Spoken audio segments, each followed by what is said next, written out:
What was the best day of your life and the worst? Wow.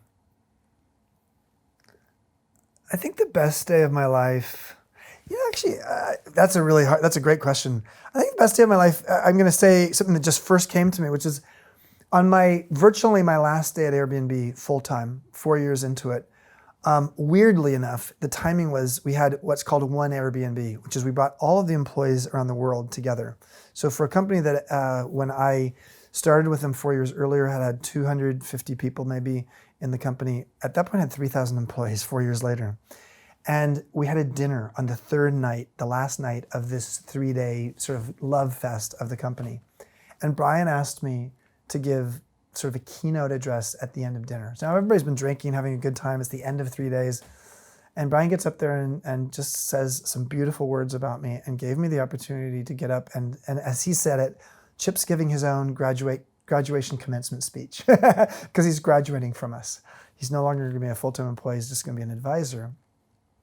And I was able to, in 15 to 20 minutes, speak from my heart to 3,000 people who had become my family and talk about what I'd learned along the way and what I thought they could take with them.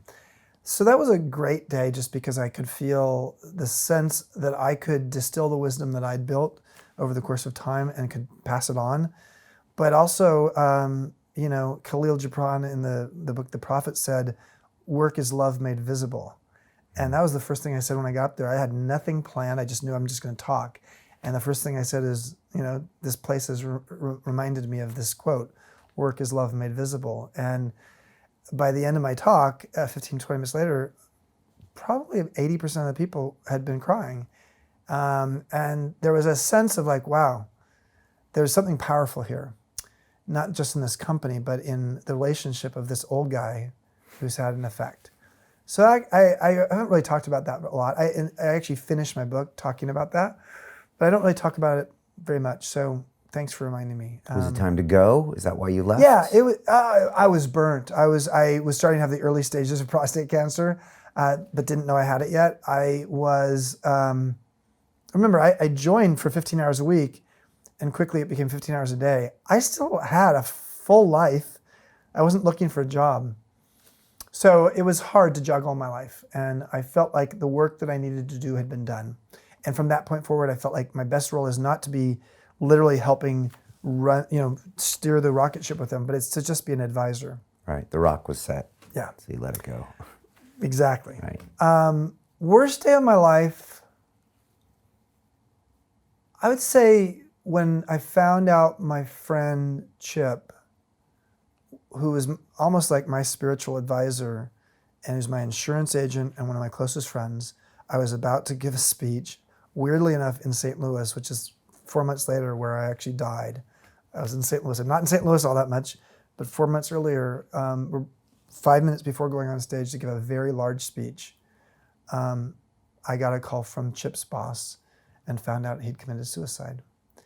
And over the prior couple of months, I had been talking to Chip about how depressed I was and how I could see I'd gone through the dot-com bust with my company.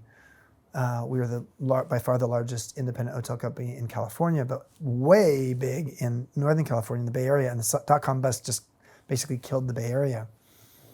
And we made it through that, and we survived. And then just after getting through that, 2 years later, the Great Recession comes along.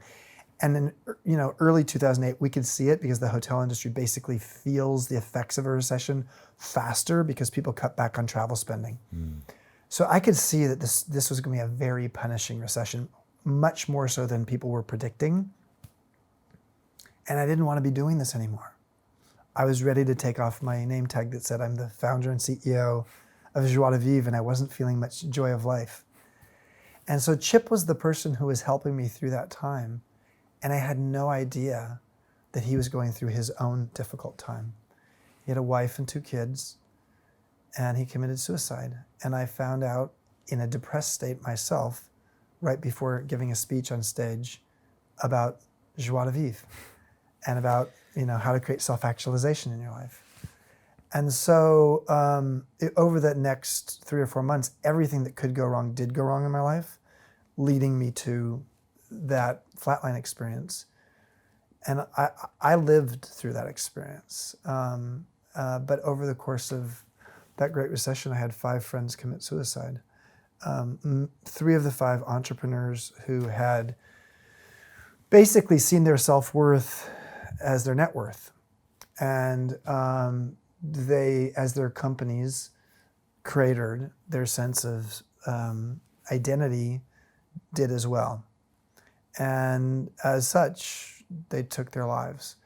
In many ways, that's part of the reason I ended up, I think, at AirBNB, to learn that there's something we have it's of value later in life that we need to cultivate and offer to other people, younger people.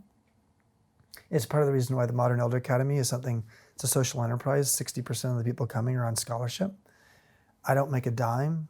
I built a $4 million campus. I pay no rent to myself, all because I believe society is better off if we have intergenerational collaboration and we help people in midlife realize that even when the walls are closing in on them, or even when the circumstances of their life are falling apart, there is something to be learned from it. And on the other side, you might become a butterfly. You said earlier, what is this teaching me? Is that the question that you suggest people ask that when things like that happen in their lives? when the world's falling apart, the question I ask, and I ask it on a weekly basis at the end of every week. I have a wisdom book. I have 30 of them at this point, 30 books of the wisdom of the week. I write down my wisdom of the week, especially in the worst of times. Because generally speaking, we learn more in the worst of times than we do in the best of times. And it helps me to understand how do I take that learning and use it in the future.